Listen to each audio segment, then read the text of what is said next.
మనుష్య కుమారుడు దానిని మీకు ఇచ్చును.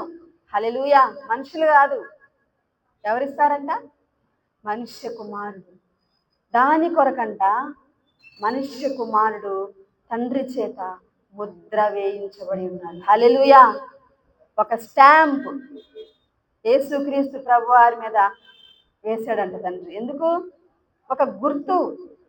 ఆయనను అక్షయమైన ఆహారం ఇవ్వడానికి లోకానికి పంపిస్తున్నా అనేదానికి ఆయన ఏం వేశాడంట?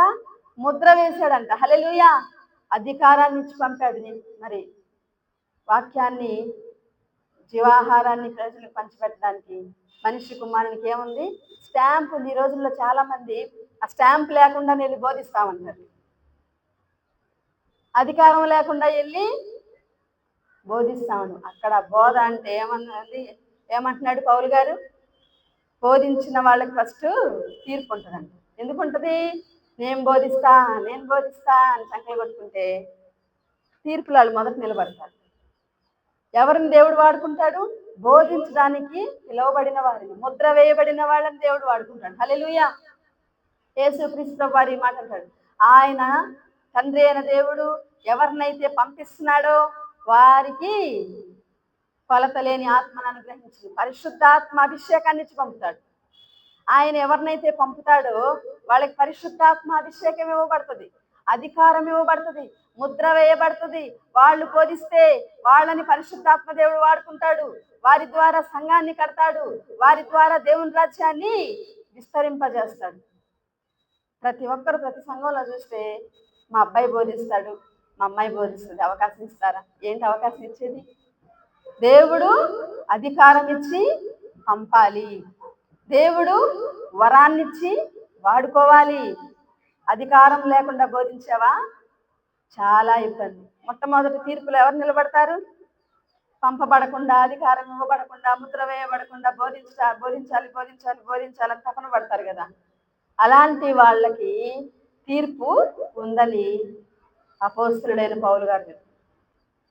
దేవుని వాక్యాన్ని బోధించే విషయంలో తండ్రి అయిన దేవుడు ఎవరికి అధికారం ఇస్తున్నాడు వాళ్ళే బోధించారు. ఇక్కడ మనుష్య కుమారుడికి ముద్ర వేశాడంట, అక్షయమైన ఆహారాన్ని పంచిపెట్టడానికి. ఆయన ముద్ర వేయకుండా నేను అనుకుంటే వాళ్ళకి ఏమొస్తుందని చెప్తున్నాడు? తీర్పు. మొదట నువ్వు దిద్దుకో, మొదట నువ్వు సరిదిద్దుకొని మంచిగా ఉండు, నా మాటలు నీ నోట వచించకంటాడు. అదే ఆయన ఏర్పాటు చేసుకున్న వాళ్ళనైతే వాళ్ళ పరిశుద్ధ జీవితాన్ని, వారి యొక్క డిసిప్లిన్ లైఫ్ని, వారికి ఉన్నటువంటి భారము, వారికి ఉన్నటువంటి మరి దేవుని పట్ల వారికి ఉన్న శ్రద్ధ, వారికి ఉన్నటువంటి లైఫ్ స్టైల్ ప్రతిదీ పరిగణలోకి తీసుకొని ఎప్పుడైతే వారు యోగ్యులుగా కనబడతారో అప్పుడేం చేస్తాడు? దేవుడు బోధించే వరాన్ని ఇస్తాడు. నీకు బోధించే వరం ఇచ్చాను, నువ్వు బోధించు, నా మాటలు నువ్వు ప్రకటించు అని ఆయనే చెప్తాడు. హల్లెలూయా. అలా ఎవరైతే దేవుని చేత ఎన్నుకోబడతారు, కొందరు బోధకులుగా ఉండడానికి ఆయన ఎన్నిక చేశాడంట. అపోస్తలుల కార్యాలు ఆ మాట, కొందరిని అపోస్తలులుగా, కొందరిని బోధకులుగా, కొందరిని స్వస్థపరిచేవారిగా, కొందరిని అద్భుతాలు చేసేవారిగా. ఏ పని దేవుడు నీకు ఇచ్చాడో ఆ పని చేయాలి. ఎవరికి ఏ పని అప్పచెప్పాడో ఆ పనే చేయాలి.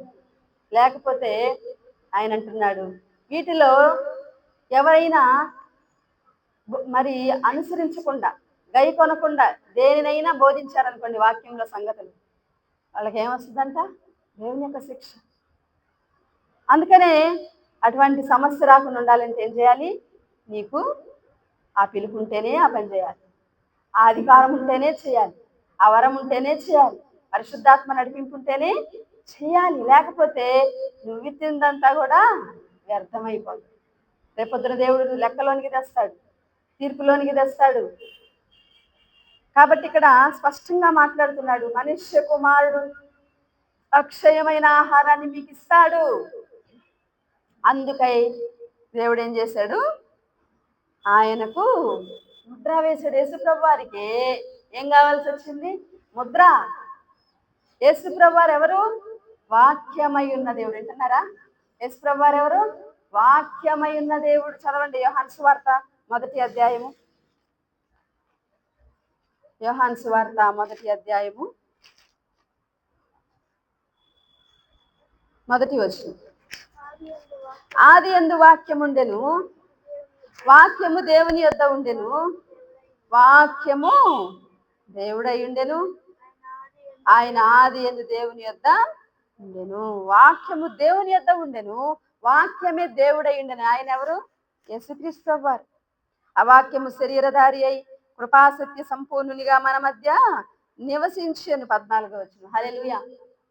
మన మధ్యకు వచ్చిన యేసు ప్రభువారే ఆ వాక్యము. ఆ వాక్యమై ఉన్న ఆయనే శరీరాన్ని ధరించుకొని ఈ లోకానికి వస్తానంట. తండ్రి ఏం చేశాడంట? ముద్ర వేశాడు. దేనికి? అక్షయమైన ఆహారము, జీవాహారమును పంచి పెట్టడానికి మనుష్య కుమారునికి ముద్ర వేశాడంట. ఆయనకే ముద్ర వేస్తే నీకు అవసరం లేదా? అంటే నీవు సేవ చేయాలనుకుంటే, వాక్యం బోధించాలనుకుంటే నీకేం కావాలి? ముద్ర అంటే ఏంటి? అధికారం.